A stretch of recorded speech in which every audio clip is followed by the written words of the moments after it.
વિદ્યુત સ્થિતિ ઉર્જા અને વિદ્યુત સ્થિતિમાન વચ્ચેનો તફાવત। વિદ્યાર્થી મિત્રો, વ્યાખ્યા પરથી જો તમે જોશો તો વિદ્યુત સ્થિતિ ઉર્જા અને વિદ્યુત સ્થિતિમાન બંને તમને સમાન જ લાગશે, પરંતુ અહીં આપણે બંને વચ્ચેનો તફાવત જોઈએ। આપણે જાણીએ છીએ કે વિદ્યુત સ્થિતિ ઉર્જાને U વડે દર્શાવવામાં આવે છે, જ્યારે વિદ્યુત સ્થિતિમાનને V વડે દર્શાવવામાં આવે છે। બંનેની વ્યાખ્યામાં એક ખૂબ જ નાનો ફરક છે એ જોઈએ। વિદ્યુત સ્થિતિ ઉર્જા એટલે કે આપેલો વિદ્યુતભાર એટલે જે કોઈ વિદ્યુતભારને આપણે લાવવાનો હોય તે Q ને વિદ્યુત ક્ષેત્રની વિરુદ્ધમાં અનંત અંતરેથી આપેલા બિંદુએ લાવવા માટે કરવું પડતું કાર્ય એટલે વિદ્યુત સ્થિતિ ઉર્જા। જ્યારે વિદ્યુત સ્થિતિમાનની વ્યાખ્યા જોઈએ તો એકમ ધન વિદ્યુતભાર એટલે કે અહીં વિદ્યુતભાર Q નહીં પરંતુ ફિક્સ છે, +1 કુલમ એટલે કે એકમ ધન વિદ્યુતભાર જ હોવો જોઈએ। આવા એકમ ધન વિદ્યુતભારને વિદ્યુત ક્ષેત્રની વિરુદ્ધમાં અનંત અંતરેથી આપેલા બિંદુએ લાવવા માટે કરવું પડતું કાર્ય એટલે વિદ્યુત સ્થિતિમાન। તો આમ આ બંને વચ્ચે ફરક માત્ર એટલો જ રહ્યો કે વિદ્યુત સ્થિતિ ઉર્જામાં આપેલો વિદ્યુતભાર હોય છે, જ્યારે વિદ્યુત સ્થિતિમાનમાં એકમ ધન વિદ્યુતભાર હોય છે।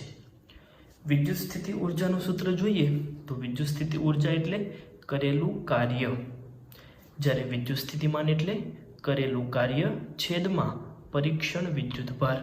જે કોઈ પરીક્ષણ વિદ્યુતભારનો આપણે ઉપયોગ કરેલો હોય તેનો અહીં ભાગાકાર કરવામાં આવે છે।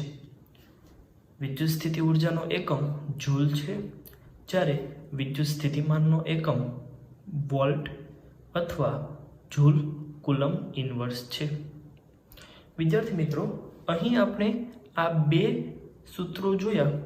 આ બંને સૂત્રો ઉપરથી આપણે એવું લખી શકીએ કે વિદ્યુત સ્થિતિમાન V બરાબર કરેલું કાર્ય બરાબર તો આપણે વિદ્યુત સ્થિતિ ઉર્જા પણ લખી શકીએ। માટે V બરાબર વિદ્યુત સ્થિતિ ઉર્જા U છેદમાં પરીક્ષણ વિદ્યુતભાર Q0। આમ આપણે બંને સૂત્રોને એક સાથે કંઈક આ રીતે લખી શકીએ। તો તેના પરથી આપણે લખી શકાય U બરાબર Q0 V। હવે જો Q0 એટલે કે પરીક્ષણ વિદ્યુતભાર એકમ ધન વિદ્યુતભાર એટલે કે +1 કુલમ લેવામાં આવે તો શું થાય?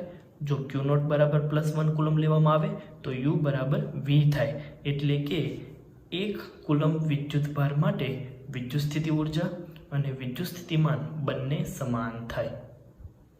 હવે આપણે એક અગત્યનો મુદ્દો જોવાનો છે। આકૃતિમાં દર્શાવ્યા પ્રમાણે ધારો કે કોઈ સમતલના ઉદ્ગમ બિંદુ પર Q વિદ્યુતભાર રહેલો છે। આ Q વિદ્યુતભારના કારણે આ સમતલમાં વિદ્યુત ક્ષેત્ર પણ હશે। આવા કોઈ વિદ્યુત ક્ષેત્રમાં મારે કોઈ એકમ ધન વિદ્યુતભારને A બિંદુથી B બિંદુ સુધી લઈ જવું છે। હવે A બિંદુથી B બિંદુ સુધી જ્યારે લઈ જઈએ છીએ ત્યારે તે દરમિયાન થતું કાર્ય પણ શોધવાનું છે। સૌપ્રથમ તો આપણે વિદ્યુત ક્ષેત્રમાં મૂકેલા વિદ્યુતભાર પર લાગતા બળનો સૂત્રનો ઉપયોગ કરીએ તો F બરાબર QE, જે આપણે પ્રકરણ 1માં જોઈ ગયા છીએ। પરંતુ અહીં મારે એકમ ધન વિદ્યુતભાર એટલે કે +1 કુલમને A બિંદુથી B બિંદુ સુધી લાવવું છે, એટલે Q બરાબર +1 કુલમ મૂકવામાં આવે તો F બરાબર E લખી શકાય। અહીં આકૃતિમાં A બિંદુથી B બિંદુ સુધી જવા માટેના બે માર્ગ દર્શાવેલા છે। આપણે બંને માર્ગ દરમિયાન થતું કાર્યનો અભ્યાસ કરીએ। સૌપ્રથમ આપણે લઈએ માર્ગ ACB માટે। સૌપ્રથમ આપણે A થી C બિંદુ સુધી જવાનું છે, ત્યાર પછી C થી B સુધી જવાનું છે। A થી C બિંદુ સુધી વિદ્યુતભારને લઈ જવા માટે કરવું પડતું કાર્ય શોધીએ તો A થી C માટે તેના માટેના કાર્યને WAC વડે દર્શાવીએ તો સૂત્ર જે આપણે આગળના લેક્ચરમાં જોઈ ગયા, A થી C સુધીનું સંકલન બળ ડોટ સ્થાનાંતર પરંતુ અહીં આપણે જોઈ શકીએ છીએ કે બળની દિશા વિદ્યુત ક્ષેત્રની દિશામાં હશે, જ્યારે સ્થાનાંતરની દિશા એ બળની દિશાને લંબ હશે, એટલે કે બંને વચ્ચેનો ખૂણો 90 ડિગ્રી હશે. અને F બરાબર આપણે વિદ્યુત ક્ષેત્ર E લખી શકીએ. તો આ સૂત્ર કંઈક થશે, Fની જગ્યાએ E dr, બંને વચ્ચેનો ખૂણો cos 90. cos 90 નું મૂલ્ય 0 થાય તો વિદ્યુતભારને A થી C બિંદુ સુધી લઈ જવા માટે કોઈ પણ પ્રકારનું કાર્ય કરવું પડશે નહીં. ત્યારબાદ વિદ્યુતભારને C થી B સુધી લઈ જવા માટે કરવું પડતું કાર્ય WCB, સંકલન C થી B સુધી E dr. અહીં આપણે જોઈ શકીએ છીએ કે વિદ્યુત ક્ષેત્ર અને આપણા સ્થાનાંતરની દિશા બંને એક જ દિશા હોવાથી બંને વચ્ચેનો ખૂણો 0 થશે. તો cos 0 નું મૂલ્ય 1. વિદ્યુત ક્ષેત્ર એનું સૂત્ર મૂકીએ તો જે તે બિંદુ પાસે વિદ્યુત ક્ષેત્ર આપણે KQ/R² મુજબ લખી શકીએ. તો સંકલન C થી B KQ/R² dr. K coulomb અચળાંક છે, Q એ સ્ત્રોત વિદ્યુતભાર છે, બંને અચળ હોવાથી સંકલનની બહાર લખી શકીએ. તો અહીં વધશે KQ સંકલનમાં dr/r². આપણે જાણીએ છીએ 1/r² નું સંકલન થશે -1/r. B બિંદુનું ઉદ્ગમ બિંદુથી અંતર થશે RB, C બિંદુનું ઉદ્ગમ બિંદુથી અંતર થશે RC. અપર લિમિટ અને લોઅર લિમિટ સૂત્રમાં મૂકીએ તો અંતિમ જવાબ થશે KQ upper limit -1/RB --1/RC, માટે KQ 1/RC -1/RB. આમ A થી C બિંદુ સુધી ACB માર્ગે લઈ જવા માટે કરવું પડતું કાર્ય WACB બરાબર WAC પ્લસ WCB. બંનેનો સરવાળો કરીએ તો અંતિમ જવાબ મળશે KQ 1/RC -1/RB. હવે આપણે વિદ્યુતભારને A થી B સુધી લઈ જવા માટેના બીજા માર્ગની ચર્ચા કરીએ તો ADB માટે સૌપ્રથમ આપણે વિદ્યુતભારને A થી D સુધી લઈ જઈએ. તો A થી D સુધી લઈ જવા દરમિયાન વિદ્યુત ક્ષેત્ર અને સ્થાનાંતર બંને એક જ દિશામાં હોવાથી બંને વચ્ચેનો ખૂણો θ બરાબર 0.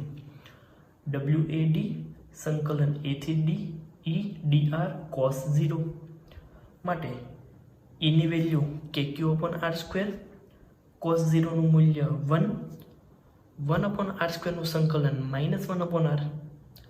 D બિંદુનું ઉદ્ગમ બિંદુથી અંતર RD અને A બિંદુનું ઉદ્ગમ બિંદુથી અંતર RA.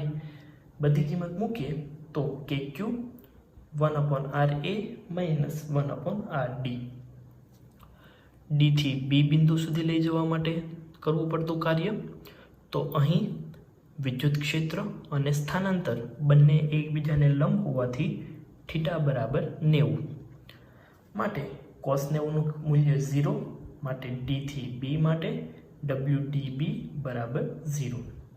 આમ ADB માર્ગે વિદ્યુતભારને લઈ જવા માટે કરવું પડતું કાર્ય WADB બરાબર WAD પ્લસ WDB બરાબર KQ 1/RA -1/RD. પરંતુ આપણે જોઈ શકીએ કે RA અને RC બંનેના મૂલ્યો સમાન છે. તે જ રીતે RD અને RBના મૂલ્યો સમાન છે.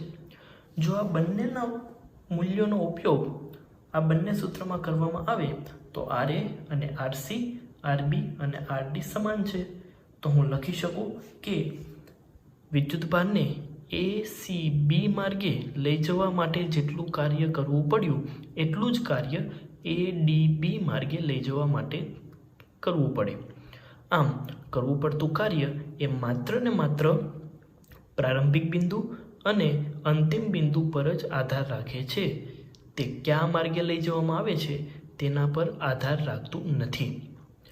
વિદ્યાર્થી મિત્રો, આ મુદ્દો મેં એટલા માટે ચલાવેલો છે કેમ કે વિદ્યુત સ્થિતિ ઉર્જા અને વિદ્યુત સ્થિતિમાન બંનેમાં કાર્ય કરવામાં આવે છે અને આપણે જોયું તેમ કાર્ય માત્ર પ્રારંભિક બિંદુ અને અંતિમ બિંદુ પર આધાર રાખે છે, પરંતુ માર્ગ પર આધાર રાખતો નથી.